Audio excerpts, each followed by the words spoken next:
আজকের ভিডিওতে থাকছে ছোট্ট সোনামণিদের জন্য ছোট ছোট ভাগ অঙ্কের সমাধান।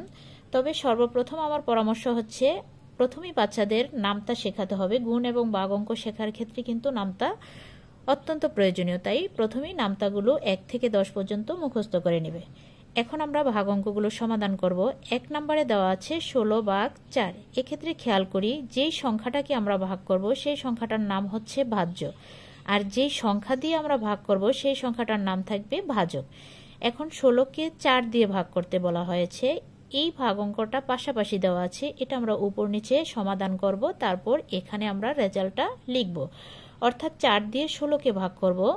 আমরা কি করব, 4-এর নামতা 16 পর্যন্ত পড়ব। অর্থাৎ এমনভাবে নামতাগুলো পড়ব যাতে এই সংখ্যাটাকে অতিক্রম না করে, অর্থাৎ এই সংখ্যাটা থেকে বেশি না হয়ে যায়।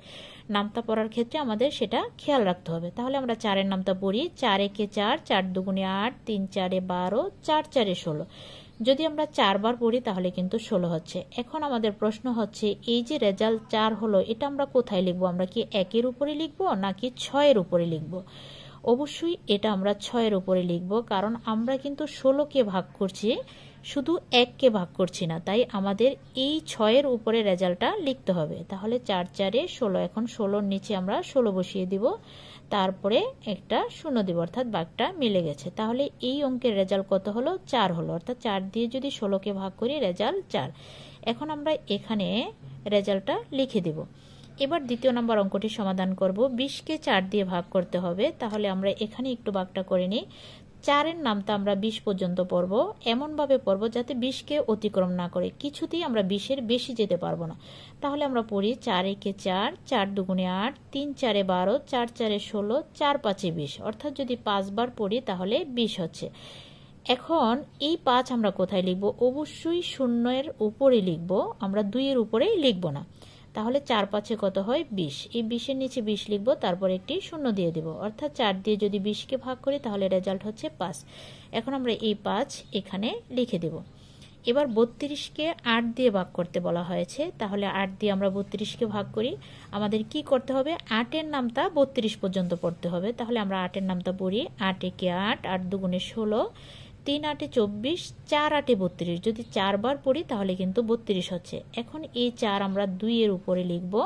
4 8-এ কত হয়? 32। 32-এর নিচে 32 লিখব, আর এখানে শূন্য দিয়ে দেব। তাহলে 8 দিয়ে যদি 32কে ভাগ করি রেজাল্ট হচ্ছে 4। এখন আমরা এই 4-কে এখানে লিখে দেব। এবার 15/5, অর্থাৎ 5 দিয়ে 15কে ভাগ করতে হবে। তাহলে আমরা 5-এর নামটা 15 পর্যন্ত পড়ব। 5-এর নামটা আমরা পড়তে থাকি। 5 একে 5, 5 দুগুণে 10, 3 5-এ 15। 3 বার পড়লে কিন্তু আমাদের 15 হচ্ছে। তাহলে এই 3 আমরা 5-এর উপরে লিখব, তারপরে 3 5-এ 15, 15-র নিচে আমরা 15 লিখব। এবার একটি দাগ দিয়ে শূন্য দিয়ে দেব, অর্থাৎ আমাদের ভাগ অঙ্কটি মিলে গেছে। এখন ভাগফল কত হলো? 3। তাহলে এখানে আমরা 3 লিখব। এবার 5 নং ভাগ অঙ্কটি সমাধান করব। 5 দিয়ে 30কে ভাগ করতে বলা হয়েছে। তাহলে আমরা কি করব? 5-এর নামটা 30 পর্যন্ত পড়ব। এখন 5-এর নামটা আমরা পড়ি। 5 একে 5, 5 দুগুণে 10, 3 5-এ 15, 4 5-এ 20, 5 5-এ 25, 5 6 30। অর্থাৎ 6 বার পড়লে আমাদের 30 হচ্ছে। তাহলে এই 6 আমরা শূন্যটার উপরে লিখব, তারপরে 5 6 30, 30-এর নিচে 30 লিখব। এবার একটি দাগ দিয়ে শূন্য লিখব। অর্থাৎ আমরা 5 দিয়ে যদি 30কে ভাগ করি তাহলে রেজাল্ট কত হচ্ছে? 6 হচ্ছে। তাহলে এখানে আমরা লিখব 6।